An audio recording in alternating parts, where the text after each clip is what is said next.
No shouting, no chaos, just one quiet line of questioning that completely exposed the truth.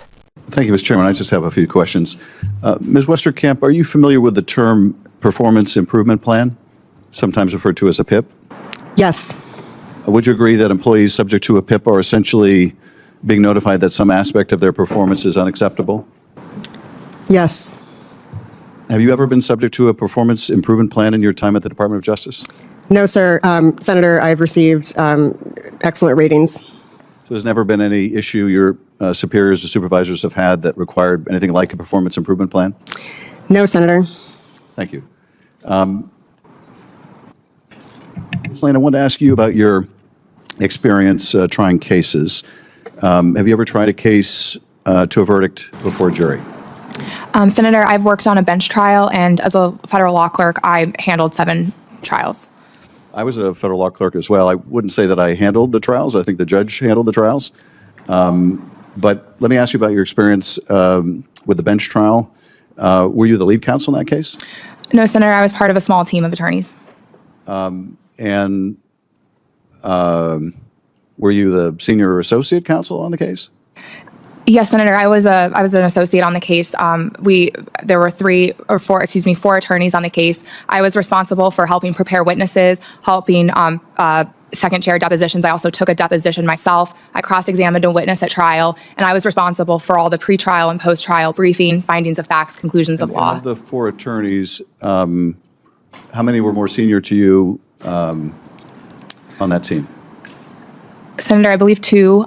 There were several people who came in to assist, but again, my responsibilities, I was the primary drafter for all the briefing. No, I heard that. I just want to understand. So your trial experience consists of being the second or third senior lawyer on a bench trial?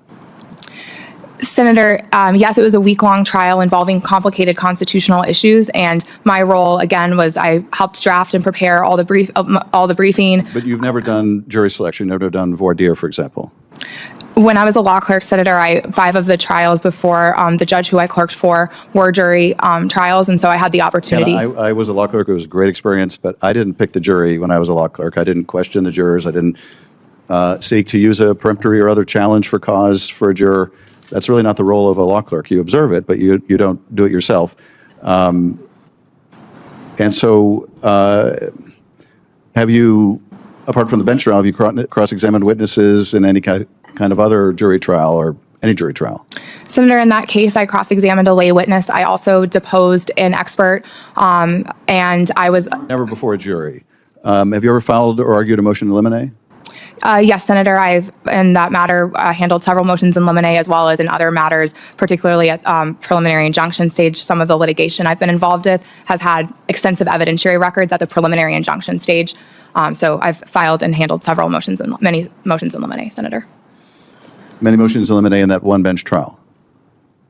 Yes, Senator. In that one bench trial, I handled several motions in limine, but I've also handled motions in limine in other litigation, again, more at the preliminary injunction stage, seeking to establish a clear record going into a preliminary injunction hearing where there may be live witnesses, evidentiary issues, kind of at that initial stage. Okay, thank you. I'm not trying to denigrate your experience as a law clerk. I think it's a great experience, and I highly encourage those graduating from law school to pursue clerkships. But having tried cases as an assistant U.S. attorney, it's not the same thing to observe them and to do them yourself. I'm sure you would agree. But thank you. I appreciate it. And Mr. Chairman, I yield back. Thank you. This wasn't dramatic. It was surgical. A senator calmly walked through one thing: experience. No interruptions, no grandstanding, just simple questions and very revealing answers. The focus? A Department of Justice official, Stacey Young Westerkamp. At first, everything sounded solid. Strong performance reviews, no disciplinary history, trusted by supervisors. But then came the real test: trial experience. Because in law, there's a massive difference between knowing the system and standing in court and leading it. So the senator dug deeper. Have you led a trial? Nope. Have you picked a jury? Nope. Have you argued in front of one? Nope. What about courtroom leadership? Turns out, most of the experience came from assisting senior attorneys, drafting briefs, and observing trials as a clerk. Important work? Absolutely. But leading a case? That's a different level. And the senator made that distinction crystal clear, not by attacking, but by comparing. Observing trials isn't the same as doing them. That line hit hard. Because this isn't just about one person. It raises a bigger question. Are top legal roles being filled by people without real courtroom leadership experience? In high-stakes positions, that difference matters. Because when decisions affect lives, laws, and justice, experience isn't optional. It's essential. So now the question is yours. Should top DOJ officials have real trial leadership experience? Drop your thoughts below and subscribe to Blue Voice for more sharp, fact-driven political breakdowns.